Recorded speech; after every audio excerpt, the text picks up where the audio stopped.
Same material से बनी हुई लेकिन अलग साइज़ की चीज़ अगर सेम टाइम पर सेम हाइट से नीचे फेंक दी तो उसमें से बड़े साइज़ वाली पहले ज़मीन पर गिरेगी। यह थ्योरी अरिस्टोटल ने बहुत सालों पहले बताई थी और सालों से यूनिवर्सिटी ऑफ पिसा में यही थ्योरी फॉलो कर रहे थे। फिर बहुत सालों के बाद गैलीलियो आया और उसने इस थ्योरी पर ऑब्जेक्शन दिया। गैलीलियो के ऑब्जेक्शन को स्टूडेंट्स ने चैलेंज दिया और अपनी थ्योरी सही साबित करने के लिए गैलीलियो को एक रास्ता भी मिल गया। गैलीलियो ने यूनिवर्सिटी ऑफ पिसा के लीनिंग टॉवर के ऊपर से सेम मटेरियल से बने हुए लेकिन साइज में बड़ा डिफरेंस होने वाले दो ऑब्जेक्ट नीचे फेंक दिए और साइज में डिफरेंस होने के बावजूद वो दो ऑब्जेक्ट सेम टाइम पे नीचे गिर गए। गैलीलियो की थ्योरी सही साबित हुई। फिर भी गैलीलियो यूनिवर्सिटी ऑफ पिसा में बड़े साइज वाला ऑब्जेक्ट पहले नीचे गिरेगा ऐसे ही पढ़ाते रहे। लेकिन क्यों? गैलीलियो की थ्योरी तो सही साबित हुई थी। इसका जवाब मैं आपको वीडियो के एंड में बताऊंगा जो सीधा बिजनेस से कनेक्टेड है। तब तक हम सेलिंग 101 में से कुछ पॉइंट्स डिस्कस करते हैं। Fact number 6, important skills for sellers. Skill number 1, trust, भरोसा। सेल्स की दुनिया में कस्टमर सबसे ज़्यादा इंपॉर्टेंस जिसे देता है वो है ट्रस्ट, भरोसा। अगर आपकी सेल नहीं हो रही है तो इसका बेसिक रीज़न ये भी हो सकता है कि कस्टमर का आपके ऊपर भरोसा ना होना। सेलिंग के किसी भी स्टेज पर अगर सेलर और बायर के रिश्ते में या फिर प्रोडक्ट को यूज करते समय कोई प्रॉब्लम हो गई और सेलर ने उस रिश्ते की या प्रोडक्ट की प्रॉब्लम को इग्नोर किया तो सिचुएशन बहुत बिगड़ सकती है। स्किल नंबर 2, श्रवण कौशल्य, हियरिंग स्किल। कस्टमर जो बोल रहा है उसे ध्यान से सुनो। जिग जिगलर अपने अनुभव से कहते हैं कि मेरे करियर में कस्टमर की ज़रूरत मतलब नीड्स, कस्टमर की इच्छा मतलब डिज़ायर क्या है ये सुनने के बाद सेल नहीं हुई ऐसा हुआ नहीं। जब सेलर को कस्टमर की ज़्यादा से ज़्यादा ज़रूरतें पता होती है तब सेलर अच्छे से वो ज़रूरत पूरी कर सकता है। और सेलर को कस्टमर की ज़रूरतें तभी पता चलेगी जब सेलर कस्टमर को बोलने देगा। ऐसा करने से एक और फ़ायदा होता है, जब सेलर कस्टमर की बातें ध्यान से सुनता है तब कस्टमर भी सेलर की बातें ध्यान से सुनता है। स्किल नंबर 3, संभाषण कौशल्य, कम्युनिकेशन स्किल। जितनी स्पीड से कस्टमर बोल रहा है उतनी ही स्पीड से अगर सेलर बोल रहा है तो कस्टमर को अच्छा लगता है। इसलिए जब पॉसिबल हो तब सेलर को कस्टमर के स्पीड के साथ अपनी स्पीड मैच करनी चाहिए। लेकिन यहाँ पे कुछ ऐसे पॉइंट्स है जहाँ आपको स्पीड मैच करने की ज़रूरत नहीं होगी। पॉइंट नंबर 1, जब कस्टमर गुस्से में बोल रहा है तब आपको स्पीड मैच करके गुस्सा नहीं करना है। पॉइंट नंबर 2, जब कस्टमर गाली दे रहा है तब आपको स्पीड मैच करके गाली नहीं देनी है। उस वक्त आपको प्रोफेशनल सेलर की तरह बात करनी है। पॉइंट नंबर 3, कस्टमर अगर धीरे से बोल रहा है और आपको सुनने में प्रॉब्लम आ रही है तब आपको स्पीड मैच करने की ज़रूरत नहीं। उस वक्त आपको क्लियर और अच्छी आवाज़ में बोलना है। पॉइंट नंबर 4, जब कस्टमर बहुत ज़्यादा फास्ट या फिर बहुत ज़्यादा स्लो बात कर रहा है तब आपको स्पीड मैच करने की ज़रूरत नहीं, आप खुद की स्पीड में बात कर सकते हो। Fact number 5, how to find a customer. Point number 1, customer की खोज कब करनी चाहिए और इसका जवाब है एवरी टाइम। कस्टमर की खोज करना कोई 9 to 5 जॉब नहीं है, वो काम आप हर समय कर सकते हैं। फैमिली फंक्शन में, एयरपोर्ट पर, किसी दोस्त की बर्थडे पार्टी पे। ध्यान रखो, जहाँ भीड़ है वहाँ आप कस्टमर खोज सकते हो। पॉइंट नंबर 2, कस्टमर की खोज कैसे करनी चाहिए। आपके सामने बैठे इंसान में इंटरेस्ट दिखाना कस्टमर खोजने का बहुत अच्छा मार्ग है। जिग जिगलर अपने एक्सपीरियंस से कहते हैं कि जब उनकी माँ बस में से ट्रैवल करती है तब उनके साइड में बैठे व्यक्ति के साथ उनकी अच्छी फ्रेंडशिप हो जाती है और उसके बाद भी बहुत सालों तक वो कांटेक्ट में रहते हैं।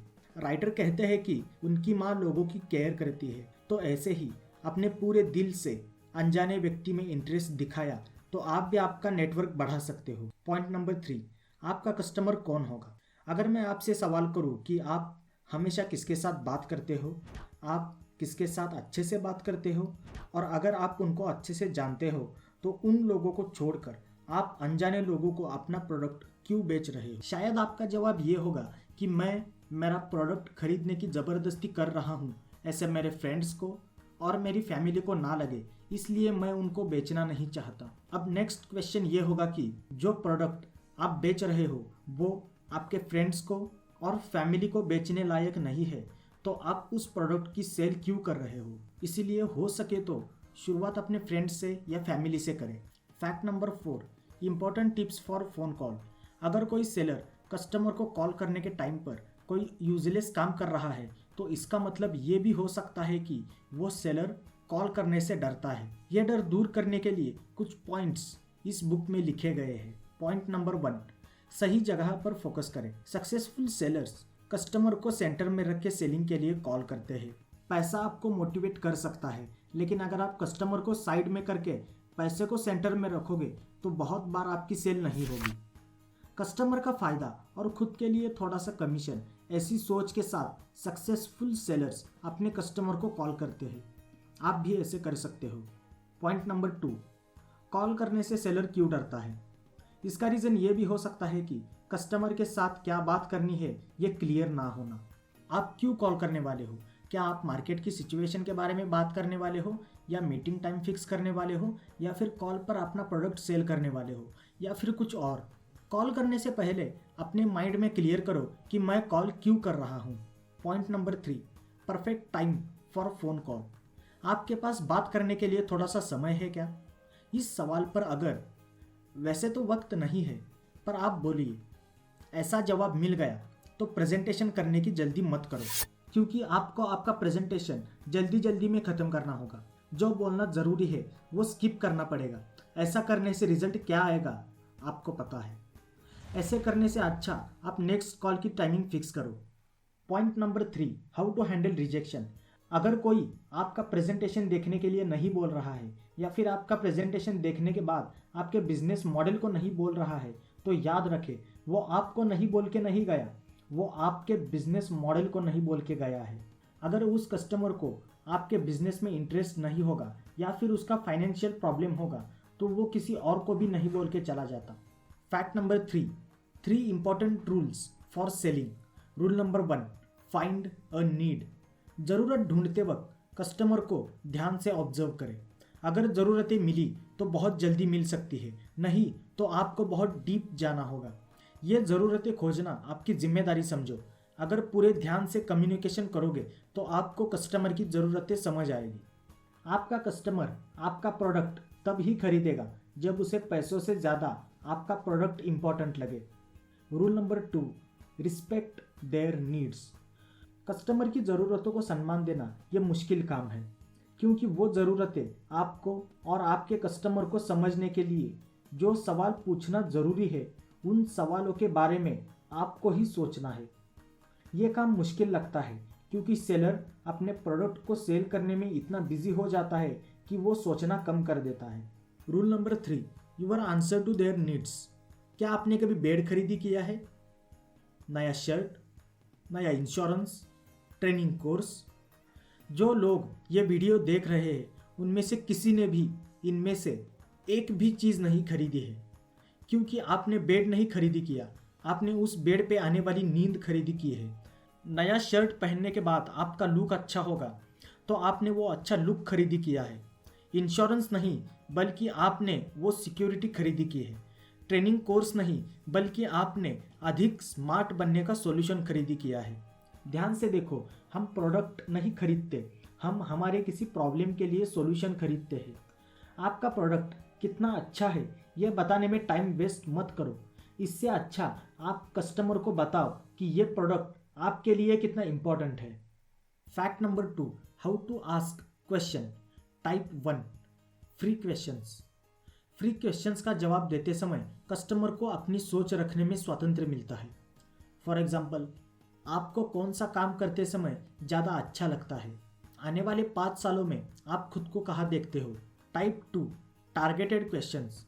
टारगेटेड क्वेश्चंस किसी टारगेटेड सेक्शन के बारे में अधिक इन्फॉर्मेशन मिलाने हेतु पूछे जाते हैं।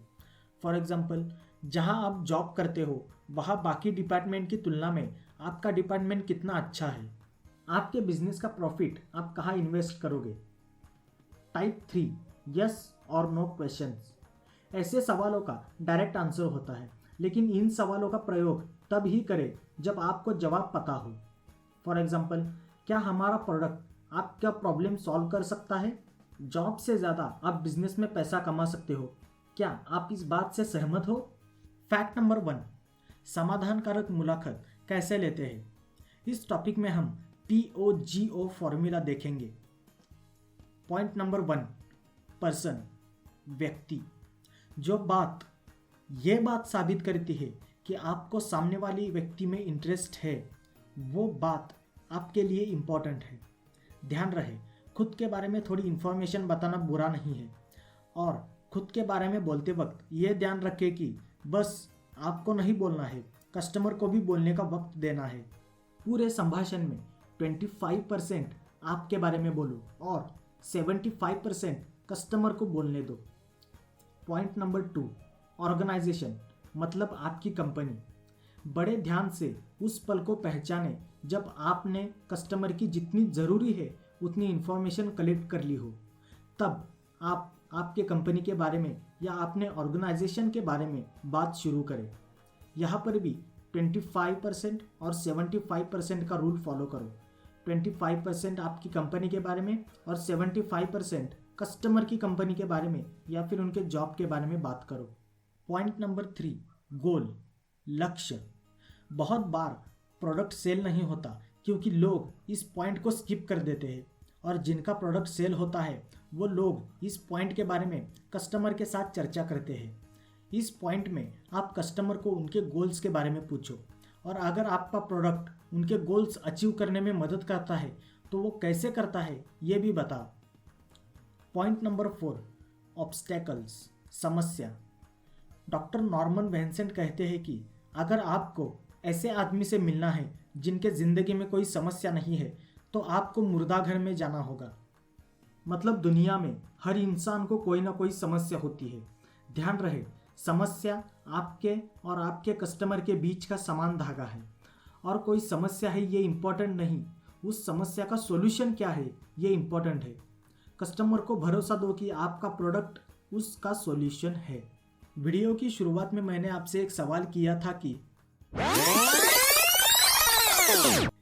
गैलीलियो की थ्योरी सही साबित हुई, फिर भी गैलीलियो यूनिवर्सिटी ऑफ पिसा में बड़े साइज वाला ऑब्जेक्ट पहले नीचे गिरेगा ऐसे ही पढ़ाते रहे। लेकिन क्यों? इसका जवाब है कि गैलीलियो ने अपना प्रयोग विद प्रूफ साबित किया, लेकिन वो लोगों को कन्विंस नहीं कर पाया कि उसका प्रयोग सही है। ध्यान रखो, आपका प्रोडक्ट कितना भी अच्छा क्यों ना हो, लेकिन आप कस्टमर को कन्विंस नहीं कर पाओगे तो आपका प्रोडक्ट कोई नहीं खरीदेगा। Thank you.